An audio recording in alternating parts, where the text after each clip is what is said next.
నమస్కారం NSTV news కి స్వాగతం. నా పేరు సంధ్య. ముందుగా వార్తల్లోని ముఖ్యాంశాలు. తొలి రోజు మహానాడుకు హాజరైన టీడీపీ రాష్ట్ర ప్రధాన కార్యదర్శి మాజీ మంత్రి దేవినేని ఉమామహేశ్వరరావు రిజిస్ట్రేషన్ చేయించుకుని ప్రతినిధుల సభకు హాజరైన దేవినేని ఉమా తెలుగుదేశం పార్టీ అధికారంలోకి రాకముందు అంటే 1982లో ఏప్రిల్ 10, 11వ తేదీలలో హైదరాబాద్లోని నిజాం కాలేజ్ గ్రౌండ్స్లో ఈ మహానాడు సభను తొలిసారిగా నిర్వహించారు.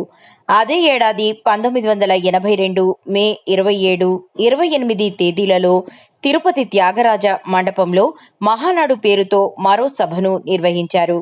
అయితే మహానాడును పార్టీ వ్యవస్థాపక అధ్యక్షుడు ఎన్టీఆర్ జన్మదినం మే 28వ తేదీన నిర్వహించాలని పార్టీలోని పెద్దలు నిర్ణయించారు.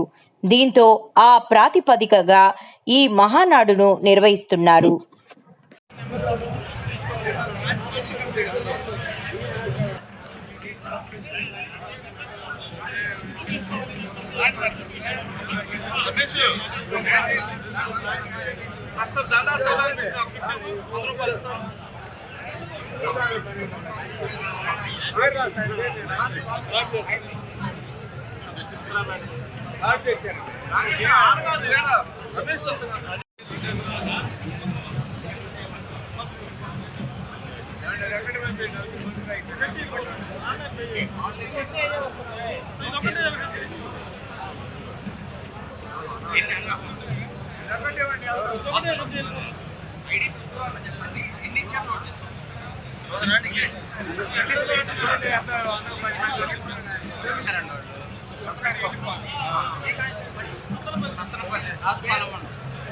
అన్న ఒకసారి ఉన్నా